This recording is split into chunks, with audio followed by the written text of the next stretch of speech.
We can get started now. Looks like most people have logged on already.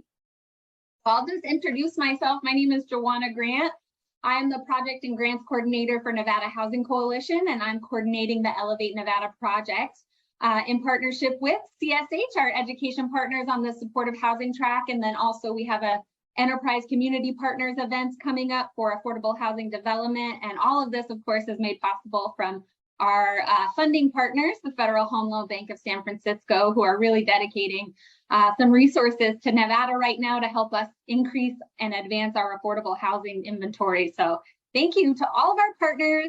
And of course, all of you who have joined us today are also our partners. Thank you so much. We wouldn't be able to do this work without a community of support and without people who are motivated and interested to do this kind of work in advance of affordable housing.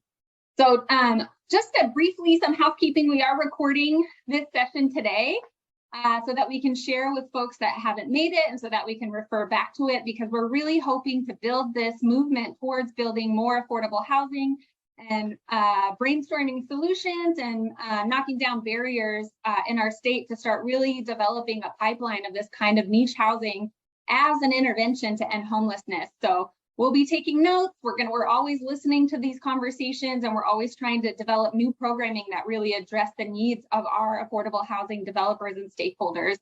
CSH is really helping us do that. That's the first year of programming.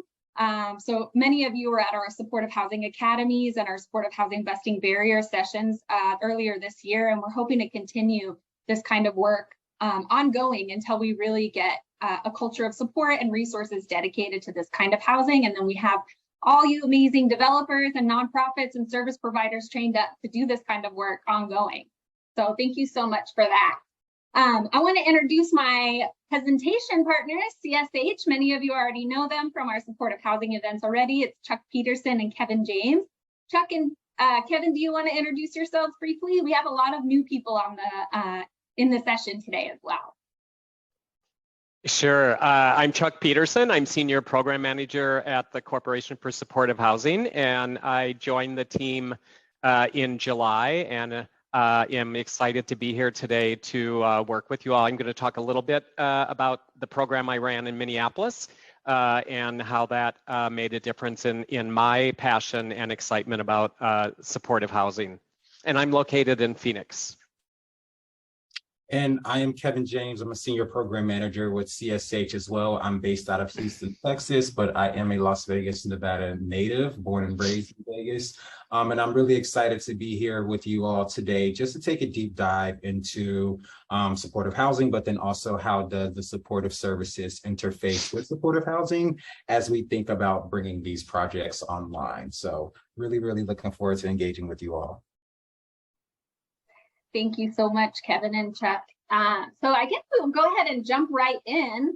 For those of you who are new to the concept of supportive housing, a little bit of my background is I'm born and raised in Las Vegas as well, but I spent 10 years working in the Pacific Northwest and Seattle specifically in harm reduction, homeless services, and supportive housing specifically as a case manager in single site supportive housing, housing first harm reduction buildings.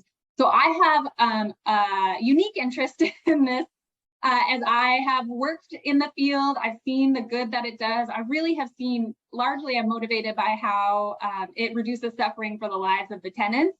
But it also, I've seen it as a solution to community-oriented, as a solution for the community as well, as it reduces the burden of cost in the community for emergency services and justice involvement, and also creates a sense of neighborhood community for the clients and some integration with folks living in those buildings and other people who live in those neighborhoods. And I really seen a positive effect. So I really believe in supportive housing as an intervention to end homelessness. And so that's why I'm here today. But I also am interested in what might be right for Nevada, right? So every city is different. I've seen it work in many cities, especially Seattle, where I've worked, have personal experience, but every place has its own environment and its own needs. And so what we want to do here is really hear from the community of folks that are serving the population and really dedicate our work towards this to be specific to our communities. There's no one solution to end homelessness, so we really want to figure it out in an intentional way that will bring long-term success. So for those of you that are new to supportive housing and might be interested in a quick definition, what this is a really specific kind of housing that comes with wraparound supportive services for folks living generally at between 0 and 30% of the income, area median income levels, and often serves for folks who have a history of chronic homelessness, comorbidity, substance use disorder, severe and persistent mental health issues, and those kinds of things that might be barriers for them to be living stably in market rate housing. So often there's a partnership between service providers and developers, but in the single site model that I've been working in, and what I'd like to see we get some examples of here in Nevada, is where service providers become developers. And so that's the kind of housing we're really going to be focused on today. It's not the only way to do supportive housing, but I'd really like to support those of you who already are experts in serving this population and becoming affordable housing developers, so you can, because you are the experts in serving the community, right? So you know what kind of housing they need, and you know what kind of services they need to stay housed, and you're mission driven already. So that's kind of the core component of a lot of our discussions, but we of course know that there's no one size fits all for our community of Nevadans. So we'll be helping anyone adjust if they have supportive housing projects in the works to whatever population they want to serve. And we'd love to be a part of this work. But I guess my first question, my first question is really, why is supportive housing needed in Nevada? And because I'm already talking, I'll just briefly talk about why I think it's needed in Nevada. And that is, as I've been doing this work and as I've returned to my hometown, even though we do have a lot of truly qualified and excellent homeless services providers doing the work, we don't have a lot of affordable housing units being built for people who are living at or below 30% area median income, or maybe have zero income, or should be on disability, or have been living outside for a long time and might never be able to move into that market rate housing. We really need a set of dedicated resources for this specific population of folks that might need help staying housed in the long term. So that's why I'm really passionate about doing this here in Nevada. One, I told you I've seen it in other places. I know that it works, but also we just don't have the kind of housing to scale that we need to serve this population, of our most vulnerable population of Nevadans. So if anybody else would like to also talk about why supportive housing is important in Nevada, I'll open it up now for anybody who wants to answer.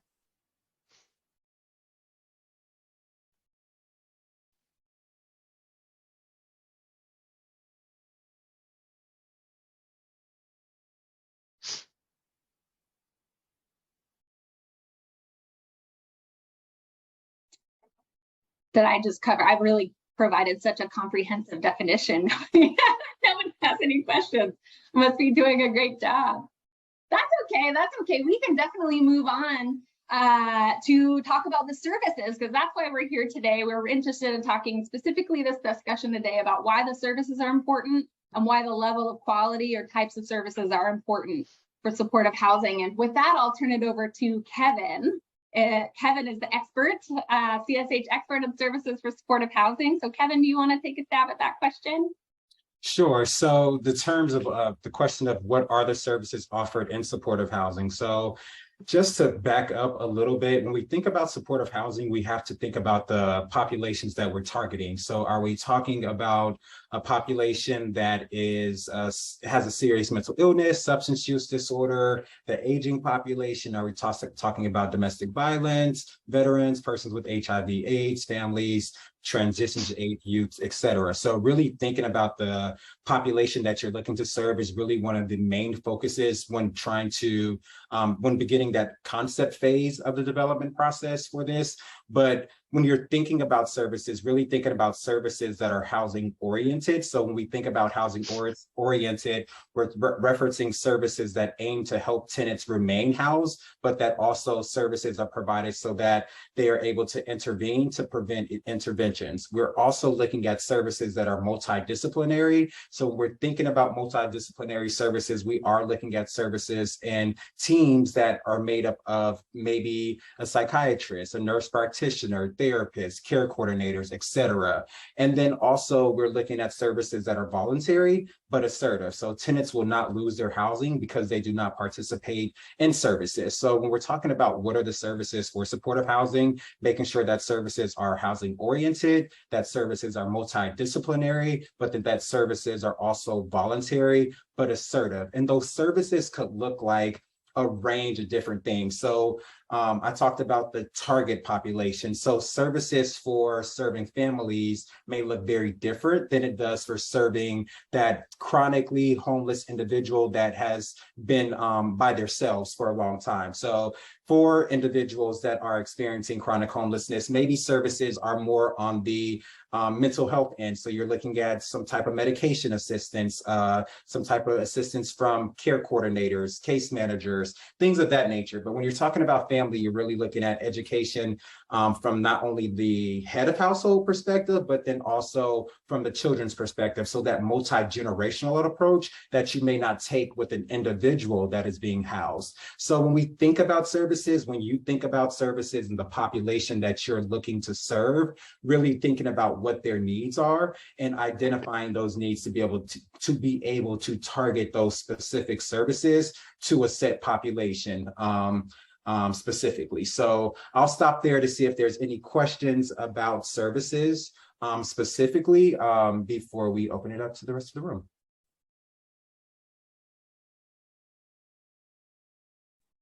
I have a question. Yes. I'm just, when we're talking about supportive housing, I consistently, we're talking about it, most of the time, like a larger operations, 60 units, 50 units. And I wonder if you have any comments about how to do it really scaled down, like just a few units. If there's anything to say, how you do it to scale.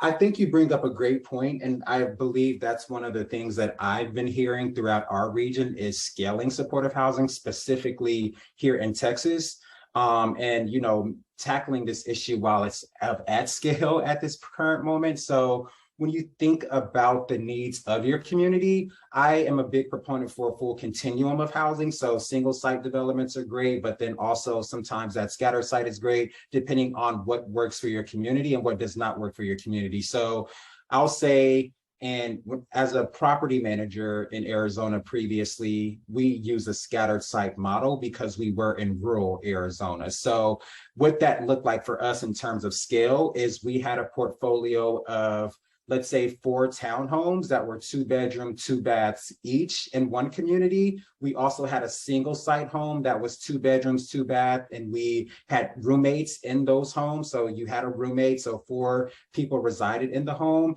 Then we also had maybe a triplex, which was 2 bedrooms, 2 baths. So we were able to do roommate style. And then in another community, we had townhome duplexes that were 3-bedroom, 2 baths, as well as a 4-unit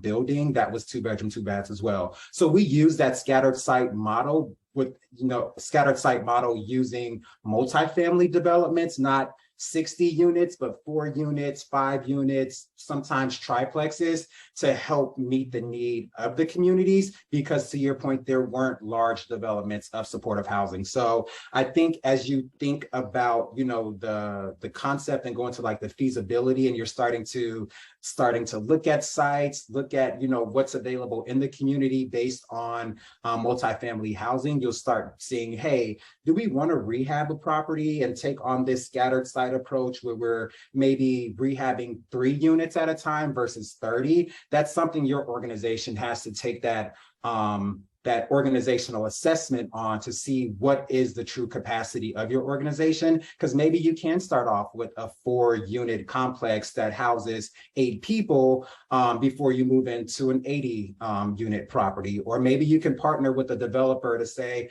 hey, we know you focus heavily on affordable housing, that 60 to 80% population, but have you thought about exploring a set aside of maybe 10 units for deeply affordable units. And we come in there to provide those services for 10 units, again, versus 100 units, as we figure out what this partnership looks like in the long term.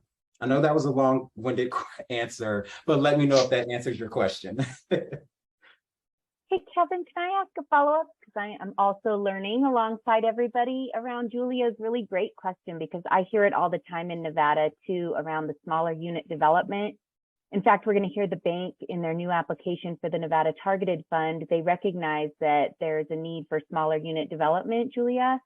So great question. But when it comes to the services side, how do services look differently? Are they harder to fund in the smaller unit development, easier because you have maybe some smaller nonprofits that can do that work? How does that, I'm so used to the development, right? LIHTC or multifamily. I'm just trying to understand how it would look with smaller units and services. Definitely. So with our smaller units, we used an ACT model because it was a population that was behavioral health focused, and sometimes their baseline was more acute than a different baseline of individuals in permanent supportive housing. So we used a ACT model to deploy care coordinators, peer specialists, and care coordinators are I use that term as case managers, care coordinators, just a different term for that.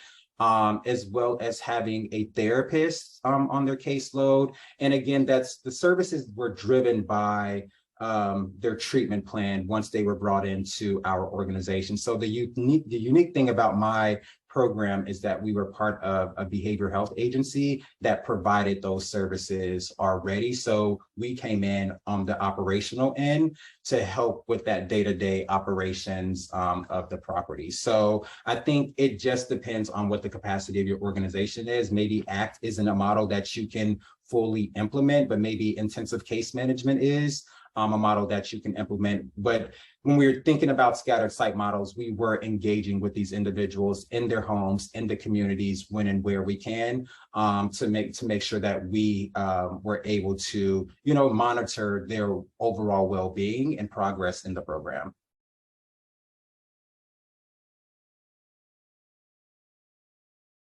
Thank you. Great questions.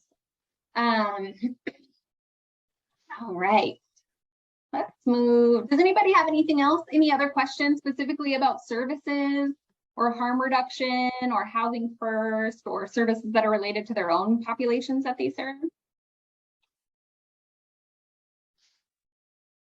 Before we move forward, Joanna, yeah. In terms of as you guys go through this planning process, I know you guys hear us, talk about being intentional in these approaches and being flexible as well. I really want to make sure that, again, we're really honing in and understanding what the needs are of the individuals that we're looking to serve in the community. So if we are thinking about a scattered site model, that's great, but making sure that we are able to understand what that looks like and what the implications are for that model. But then if we're thinking about single site models, what does that look like as well, especially as it relates to the supportive services that are being provided? Because again, we don't want to reiterate that housing only model, just realizing that this is housing first and that wraparound services are there regardless if it's scattered site or single site. So really assessing your organization's capacity or your partner's capacity to make sure that they are able to provide those services offsite or onsite. That's a great clarification, Kevin. Thank you so much. And I loved what you said also about trying to have this conversation with the understanding that supportive housing is a spectrum of services or spectrum of types of housing, and we can really develop it from the ground up in a way that is useful and meaningful to our community, because there's no one size fits all way to do it. And that's where your participation and our collaboration in this working group really comes in, is because you're already out there serving the community. So we really need your expertise to design a sort of community or statewide plan that really meets the needs of the populations we want to serve and of our clients and of our communities, right? Not just our clients, but we all live here in Nevada. A lot of us, most of us live here in Nevada as well. So this type of intervention doesn't just benefit the folks that become tenants, it benefits the community overall. So that's why it's really important that we all work together and are intentional. Chuck, can you talk a little bit about maybe what some examples of service models that work for populations that might have co-occurring disorders? One of the things that we talk about a lot in the supportive housing conversation is housing first, meaning people don't have to be sober or in recovery to get housing, and they might be still actively struggling with substance use disorder when they're housed. And so one of the functions of having those intensive case management services on site is to really help people through the process of reducing their substance use and staying housed while their behavioral health problems might occur because of substance use. So could you talk to us a little bit about that? Yeah, I'd be happy to. Thank you. So I'm going to talk a little bit about Clare Housing, where I was executive director, because that is actually the population we served and provided supportive housing to. And we primarily focused on HIV and AIDS, so extremely low income and homeless individuals living with HIV. But many of the folks who came to us definitely had substance abuse issues, mental health concerns. We had residents who had cancer along with HIV. We dealt with diabetes and other health issues that to someone like me or perhaps you aren't a primary issue, but when you're living with HIV, they can be more challenging in terms of taking that. So we staffed our buildings, which were all around between 32 units and 45 units in each building, 24/7. We had a supportive services manager that was the lead in the building, which basically in some respects acted like a case manager. They really supported the residents in any way they could. And then also we staffed the front desk 24/7. So there was always a staff person in the building, regardless the time of the day. And I think that was really key in being able to ensure that folks were safe, that we were able to support folks around substance abuse issues and other health concerns that they may have. We found that by staffing that and using a housing first harm reduction approach, that folks would come into our program with a really high usage, like they were using daily, maybe 4 or 5 times a day. And once they got their housing stabilized in a month or two and they got connected to healthcare, connected to behavioral health services, that usage dropped off dramatically for a lot of folks. And it really demonstrated to us how housing, and in particular supportive housing, is really key in helping people move through homelessness to stability and also reducing usage as well. The other thing that we did is we had, and I'll put it in quotes, an assisted living program as well that was funded through a Medicaid waiver under home and community-based services. So that funding allowed us to have a full-time RN in 2 of our buildings, a registered nurse and a director of nursing. So we were able to do a lot of proactive healthcare in the building to prevent folks from cycling in and out of emergency rooms and using that as their primary care. And we were lucky that Minnesota had a waiver that was existing, and we were able to participate in that waiver, and that paid for our 2 full-time nurses, as well as a portion of the salary for our director of nursing as well. And our nurses in each building had a client load. It varied between 15 and 18 clients that they had at any given time in that program. But that program also made a huge dent and also a huge overall in our overall programs of helping folks achieve an undetectable viral load. And that was another health outcome that we tracked as part of our service model to show that supportive housing can have a difference in people's health care and health services. And then the final thing I'll share on that is we also we found that the folks who were having the hardest time to maintain their housing and who were at risk of eviction, we created a new position, a housing specialist, and that was paid for through case management dollars as well, to be able to provide one-on-one time with folks who were most at risk of losing their housing. So it could be lease violations, it could be not paying their rent, it could be hoarding issues, noise disturbances, but that individual would work closely with those folks to help them maintain their housing. And we saw a significant reduction, not that we had a huge amount of people being evicted, but we saw a real strong reduction in that program, keeping folks stably housed for a long period of time. And I want to just touch on what Kevin brought up and Julie, Julia, the question you brought up about smaller models. We staffed our scattered site housing program with 2 people, a director of scattered site housing and then a scattered site housing manager. That also was paid for through case management dollars. And they each had a load. We had about 42 folks in that program. So they each carried a load of around 22 clients during that time. And they spent a lot of time on site. We put the folks in that program to make that model work. We put folks in that program who we felt were, I'm not sure how to say it,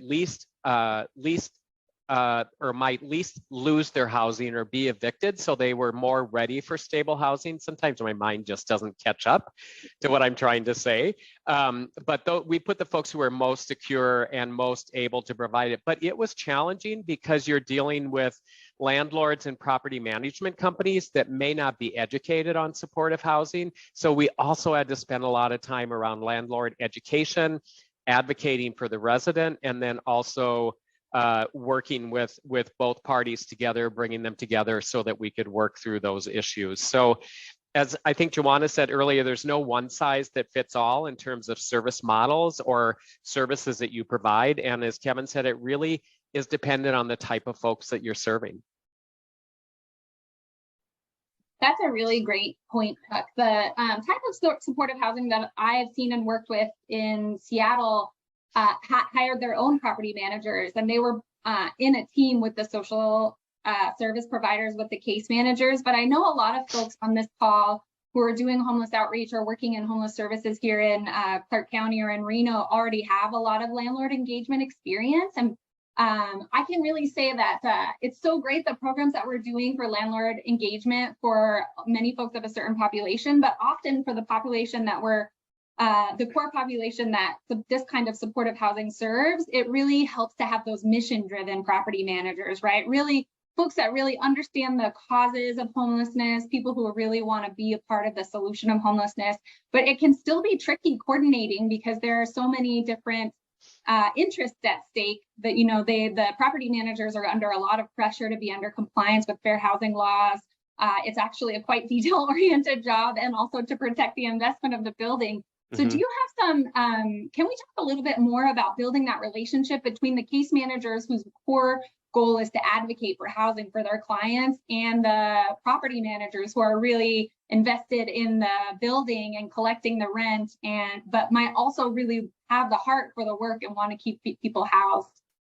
Just bridging those relationships. Yeah.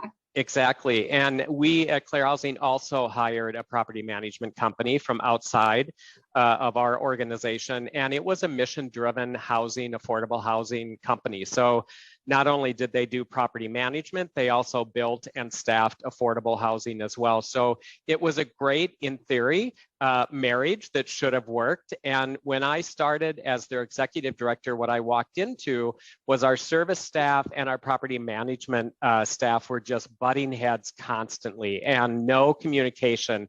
And finally, after about 6 months in, I pulled everybody together and said, hey, come on, guys, we're all here for the same reason. We want people to be healthy and we want people to stay housed. That's why we exist. It's why property management exists.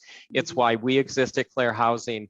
And that shifted the dynamic incredibly when suddenly people realized that we're all here for the same reason, and that property management isn't just about the numbers and money and getting paid, but they also play a real significant role in ensuring that folks are able to keep their housing and stabilize their housing. So we started implementing weekly meetings because communication was bad as I was watching how things happened. So we started implementing weekly meetings, and we created an agenda where we actually walked through resident by resident. And yeah, these meetings took a little bit of time at first. They got shorter as time went on, but we were able to start to identify issues that might surface, where there could be problematic areas, so we could step in and intervene beforehand. And that made a big difference in services and property management working together and sharing information that was relevant to both parties. I think the other thing that was so important in that is really taking the time to train and to educate property management on what we were doing at Claire, and for Claire to really understand what our property management team was doing and what their responsibilities were as well. Because the lack of knowledge or education on both sides was pretty severe in not understanding roles. And what came out of that was a clear documentation of what roles, who plays what.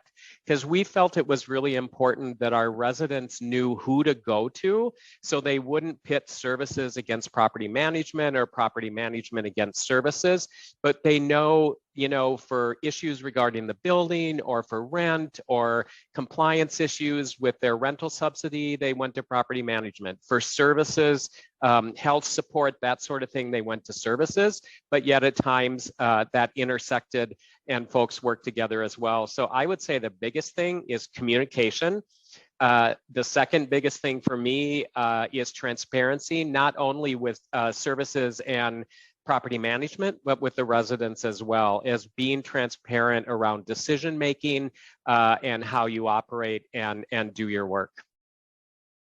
That's a really, really excellent example and explanation. Thank you so much, Chuck. Do you have Sure. something to add, Kevin? Yes, I do.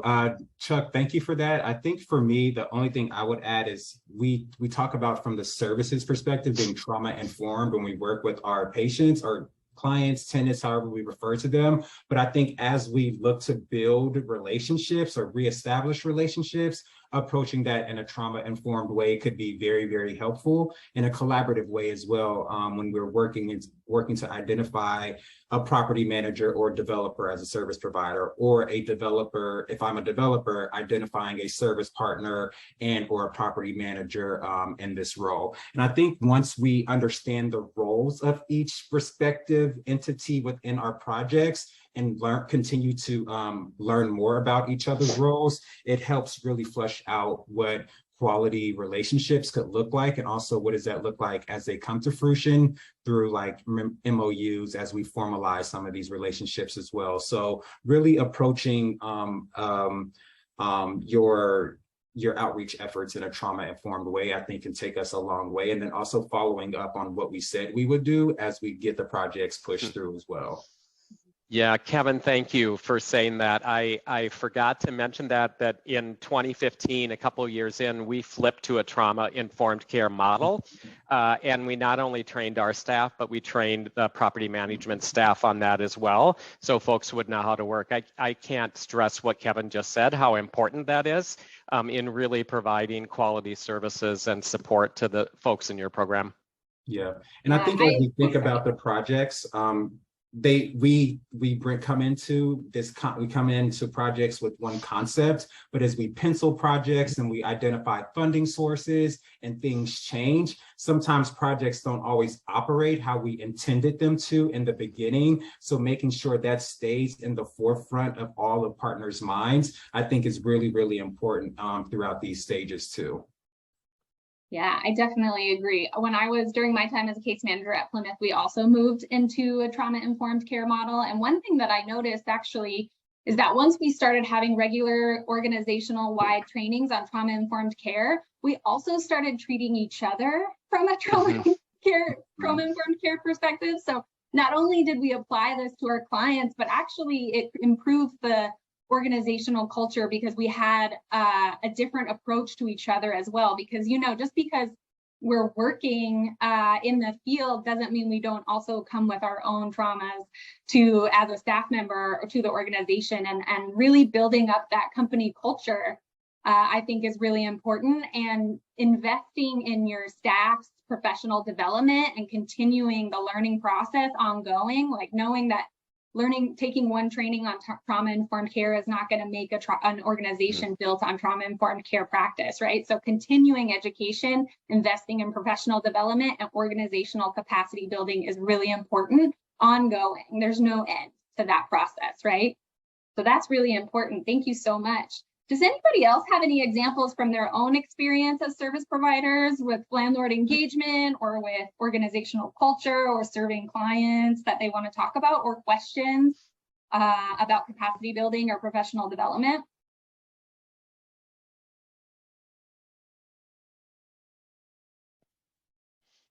A very quiet group today.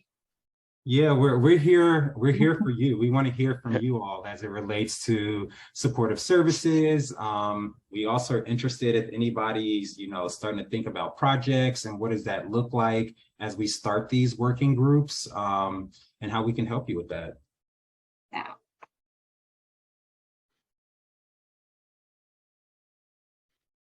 Nice, but feel free to interrupt at any time. I also just realized I can't see everybody on the screen. So if you're using the raise your hand function and I'm not calling on you, it's because I can't see everybody. So go ahead and either just put in the chat or just unmute and interrupt me. That's also fine. I don't mind. Hi, Joanna. This is yes. Yvette from the Empowerment Center. Can you yes. hear me? So I know I've been participating in the academy for, I think, since you guys started, but just kind of an update, and also like about the supportive services is, that's something that we've been working on for like the last 4 or 5 months, and just creating like basically a huge resource book. But also what I've done is like reached out to community partners that where they're going to come in and do different groups and just come and meet the tenants. But I think one thing that we are doing is, we all kind of have an idea of what we think people need, right? And so, and our housing is permanent supportive sober living.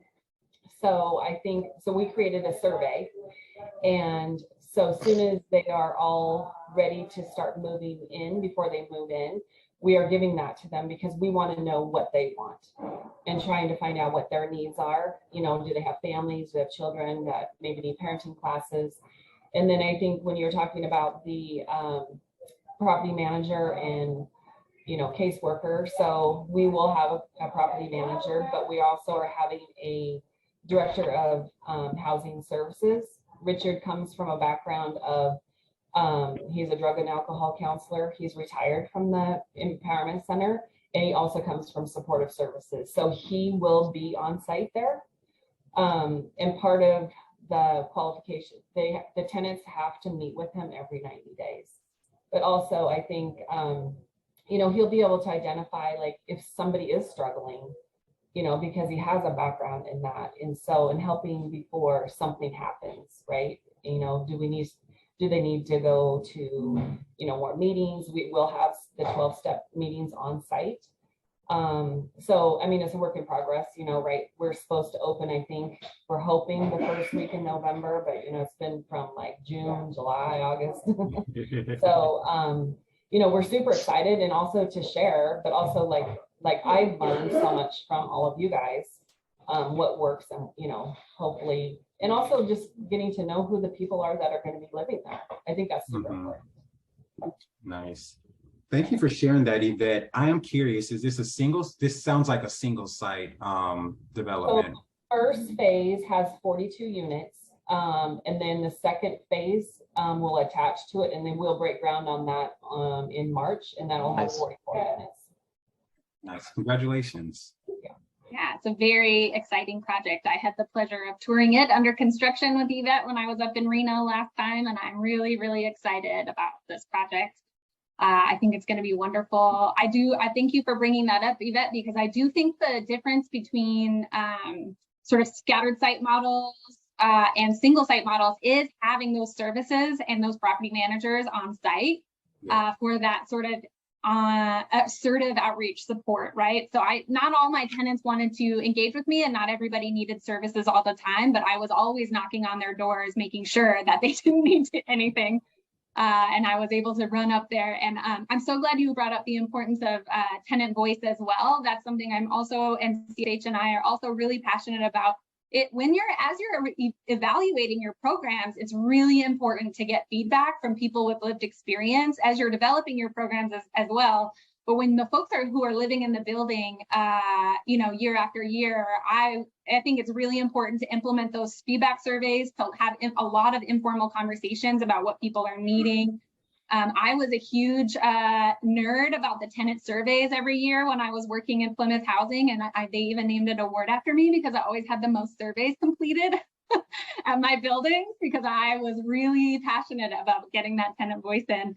And also I'm very nosy, so I was up knocking on people's doors like every 5 minutes, and I also had candy with me all the time. But so it really is important to get that feedback and to implement the feedback that you receive. Like, really take it seriously. If people are really talking about something that if there's a huge number of folks living in your building that have a problem with one aspect of your program, or asking for something that you're not offering, take that seriously and find ways to adapt your program to meet the needs of the people that are living there or who are going to live there. Yeah. I just wanted to, or go ahead, Kevin.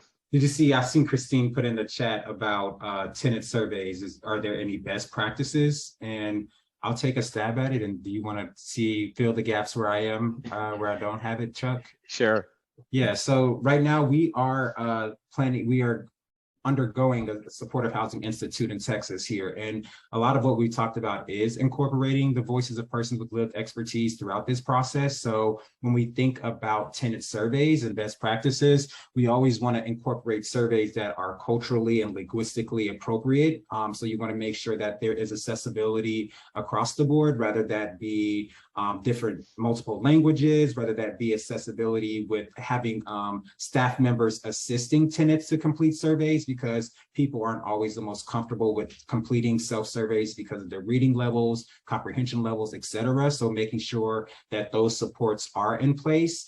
And then language is always big, especially with us living in this Southwest geography. We know that the language is, we are living a multilingual geography. So making sure that we can capture that survey information from different people. And then also making sure that while we love virtual things, a lot of times people that we serve or tenants don't always have that virtual option. So also making sure that they do have virtual options as well as paper traditional options. I'm a writer. I can't write in OneNote and take notes. So something like a paper survey would be better for me.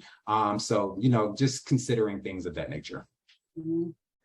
Yeah, I don't have a whole lot to add, Kevin, to that. I think that for us at Claire, what worked for us was we did a property management survey and a services survey annually. We kept them separate to further kind of define roles and who was responsible for what. And then I think the other key thing was getting back, giving the results back to the residents and sitting down and having kind of a building meeting and walking through those results. And if folks were suggesting new programs and we decided not to do them, give that explanation why, and really make the process transparent so that folks really do feel their voices were heard and they actually were part of that process as well. I think tenant surveys can be incredibly effective if they're done well, and if you have that transparency between the two parties at the same time. Mm-hmm. I just wanted to highlight one thing that Yvette mentioned about supportive housing supportive housing. And it's a question that I get a lot because harm reduction and housing first is often very interrelated and used together. And for us at Claire Housing, the reason why we chose a harm reduction approach was because in the LGBT community and as well as the LGBTQ homeless community, there's a high prevalence of usage, either of alcohol or other chemicals. And so we felt that the need, after researching it, the real need was around harm reduction. It was around getting those folks housed, because there was only one or two other agencies in the Twin Cities that didn't require sobriety to to be able to get housed. So we felt it was really important to do that. On the other hand, with sobriety, we got requests from folks wanting that type of house, because supportive housing and harm reduction is not just about substance use. It's also about, in the case of HIV, it's about sex education and how are you keeping yourself safe and your partner safe. It's about how do you keep yourself housed and how do you care for the others in your community. So harm reduction is really much bigger than just substance use. And I really applaud that you're linking those two in that program and that you're using folks with lived experience to be staffing it to help those folks stay sober as well. And it's just a question I get asked a lot, and I just wanted to elevate and say kudos to you for doing that work and recognizing that need in the community. Thank you. And, you know, and also too, what we don't really know what to expect, right, until we open. But I think, you know, a lot of it came from the Empowerment Center because it's a treatment program for women.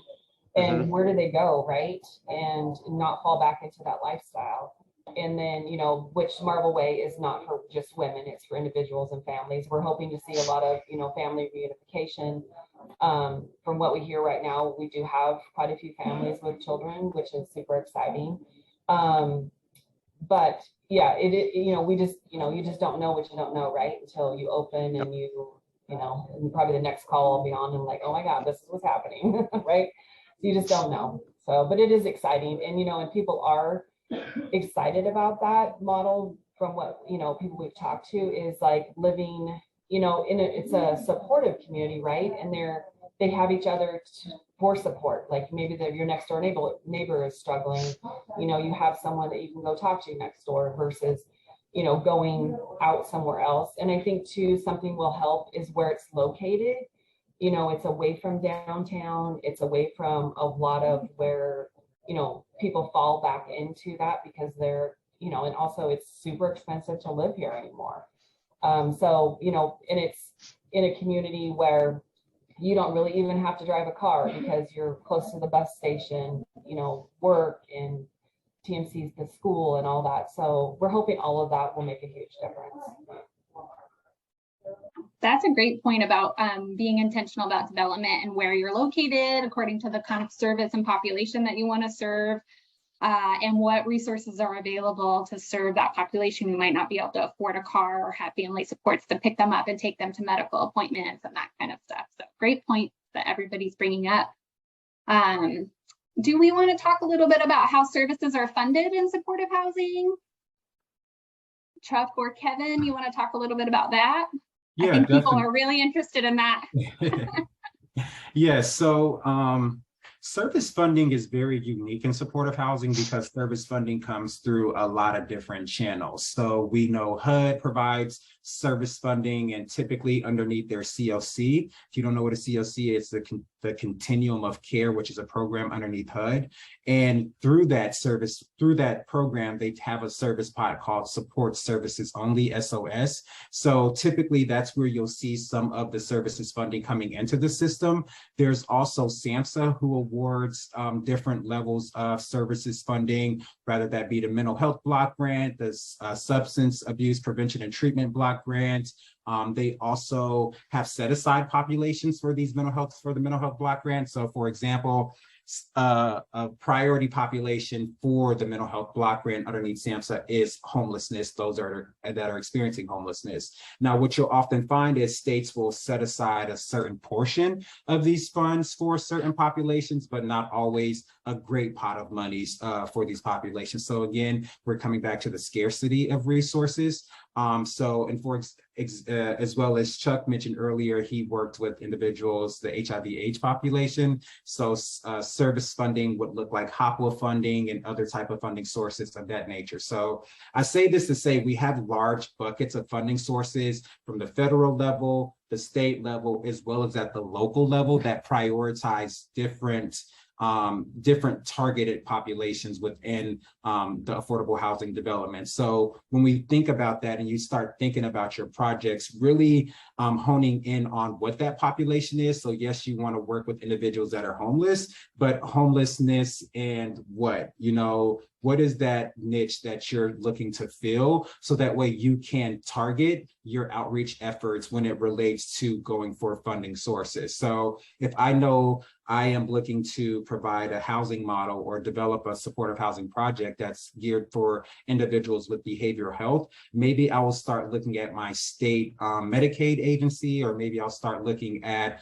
our Health and Human Services Commission or Health and Human Services Department. It's a commission here in Texas, department, to see what are those funding sources that they're receiving. And then also, what does that look like at maybe Clark County Social Services or in Washoe County, if there's any funds that maybe are unexpended that are dedicated to these funding sources. So looking at your social service divisions, but then also looking at your housing divisions to see where those support services funds are can really help you starting to target what that looks like. And let's say, for example, I'll use HUD funding. They recently closed their award process for the COC. So maybe as you think about your project, maybe this year isn't a year that you start engage. Maybe you didn't apply this year, but you want to make sure that you're setting yourself up to be able to apply next year for funding. So what does this year's period look like for you to assess capacity, to assess what those resources are, so that way you are positioned to go for those resources when HUD, when SAMHSA, when your state Medicaid agency announces some of these requests for proposals and requests for applications. So really thinking about those deadlines as well as those funding sources as well. We have not fully put this out, but it's something that's on our team's forefront to start locating what those funding sources are. So we are starting to look at what does that look like at the state level, because it helps us get a true scan of what's available in terms of resources in each state specifically. Yeah, great answer, Kevin. Thank you so much. And I know we actually have some folks who are kind of experts in the supportive services funding that's already here in Clark County.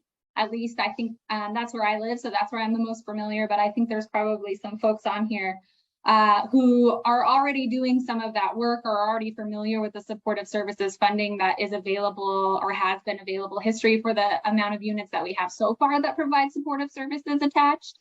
And then another thing that we'd like to do is try and increase those resources across the state, right? To try and get some dedicated increase in supportive services funding and supportive housing development funding that is really specific to serving the population that we know needs housing. So that could be maybe a topic for future. We could talk about advocacy if you guys are interested, or you could continue joining our supportive housing working groups, and we can really start talking about an intentional plan forward to increase services and dedication to supportive services at the systems level. That would be really, really great, I think. So please, if you're interested in that and you want to learn more about advocacy and advocating for that, please keep joining us and stay in touch with the Coalition, Nevada Housing Coalition, because of course that's what we do. One more thing, Joanna, sorry to interrupt. Yeah, that's okay. It just came to my mind as we think about service funding. I can't undermine the importance of collaboration and partnerships when we think about funding sources. So let's say, for example, I'm a developer and services isn't my wheelhouse. How can I engage with the community at large to target and figure out who I can bring in as a service provider who has that background and that experience of working with a said population? So that way, maybe we can partner together to create a project that is quality, and that way we can implement together. And if I'm a property manager, what does that look like to have a developer or contact or work with a developer that is in alignment with my vision of a project, and a service provider that is comfortable? So, I think as you think about projects, really identifying those champions in the community that play different roles in supportive housing is really, really big, because maybe you don't have to do all of the legwork and research on what do these funding sources look like if you have a partner that has that expertise already, and then you guys just come together in a collaborative way to figure out how you can tackle some of these resources that are being put out into the community. Sorry for interrupting. That was on my mind. No, I'm glad you said that. That's really important. So we really want to keep these conversations going.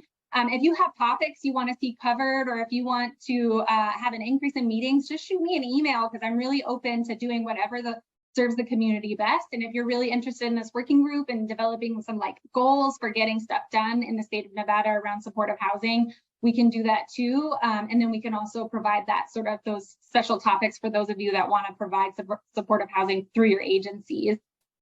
Thank you so much, all of you. I'm really happy you joined us today. Thank you so much. I really hope to see you at the next one.